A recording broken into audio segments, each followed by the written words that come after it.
Kulikuwa na kijiji fulani chenye watu wa kupendeza sana, ambacho kiliitwa kijiji cha wanaotumia taa. Na katika kijiji hicho kulikuwa na kikundi la wasichana 10. Sio tu wasichana, bali walikuwa bikira, jina lenye heshima sana. Lakini kwa siku hizi tungewaita warembo ambao hawapatikani kirahisi. Kila mmoja alikuwa na taa. Lakini usipate shaka, hii si taa ya sola wala ya kochi, bali ni taa za mafuta, zile za kulegea mkono ukizishika. Bikira hao 10 waligawanyika katika makundi mawili ya kusisimua, wastadi na baddies. Wastadi 5 walikuwa wakina Shiro, Ekinyi na Zawadi. Hawa walikuwa watu wa mipango, kila kitu kwa budget. Kwenye Excel spreadsheet walinunua mafuta ya taa kwa wingi, wakafungua membership ya KCB ya mafuta, na hata walikuwa na mafuta ya ziada walioweka kwenye mkebe wa Rina, jikoni, nyuma ya sufuria. Upande wa pili kulikuwa na baddies 5. Hebu tuwaitie kwa majina ya kisasa: Zina, Chela, Mide, Shix na Vicky. Hawa ndo walikuwa vibe queens. Walikuwa wanajua kufanya video za TikTok, kuremix nyimbo na kujua kila siri ya kuongeza followers. Lakini kuhusu mafuta ya taa, mafuta ya taa ni ya wazee, walisema. Tunayo sola.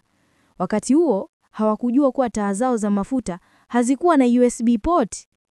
Siku moja kulikuwa na sherehe kubwa. Bwana harusi alikuwa anatembea. Yule bwana anayewachosha wanaume kwa kuwaomba tu wasichana, mwishowe alipata msichana wa kumfanyia sherehe. Ulikuwa ni usiku wa furaha. Walikuwa wanaalikwa wasichana hao 10 kwa karibu na bibi harusi. Wakawasha taa zao wakimngojea bwana harusi na msafara wake. Wastadi wakati huo walikuwa wamekaa kwenye bench wakicheki vitabu vyao vya akiba ya mafuta, wakijua wana supply za kutosha hadi kesho kutwa. Na baddies, je, Zina alikuwa amesahau taa yake nyumbani, akabebea tu lipstick. Chela alikuwa na mafuta, lakini mafuta ya kukanga viazi bora inanukia poa. Midea alidai alinunua mafuta, lakini alikosa receipt. Shix na Vicky walikuwa wamejifariji, hakuna shida, tutachukua mafuta wale wengine. Ghafla, usiku wa manane, pale kwenye darkness, mlio wa tarumbeta ukasikika, bwana harusi anakuja, tokeni mkutane naye. Wote walichomoa taa zao.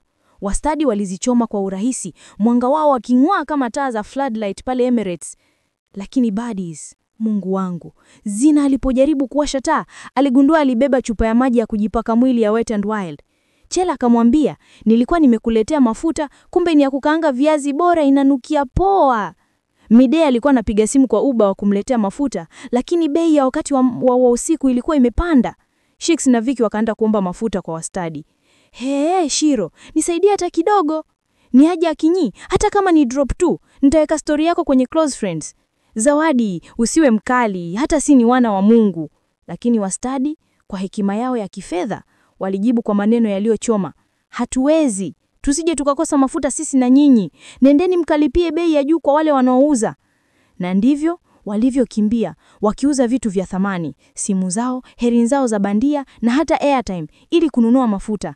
Wakati walipokuwa wanakimbia, bwana harusi akafika, akashika wale walio tayari, Wastadi, na akaingia nao ndani kwenye sherehe, na mlango ukafungwa kwa kishindo.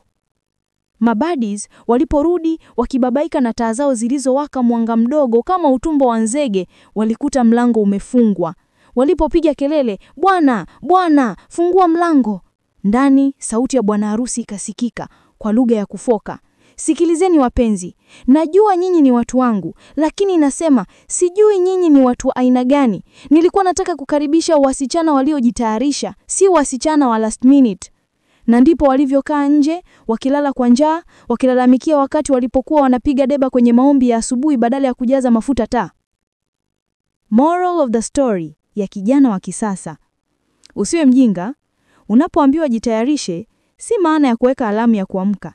Ni maana ya kuhakikisha una mafuta yako mwenyewe, ujuzi, akiba, maandalizi, baadaye za ghafla kipilikepo zitotarajiwa kufika. Vibe pekee hazitaleta chakula. Unaweza kuwa na followers wa kutosha kwenye Instagram na TikTok, lakini ukisubiri last minute kutatua matatizo makubwa maishani, utakuta bwana harusi amefunga mlango na kukuacha nje. Fursa huja kwa wale walio tayari. Mungu anatoa nafasi, lakini hawi mfundi wa kukuletea mafuta kwa mkono.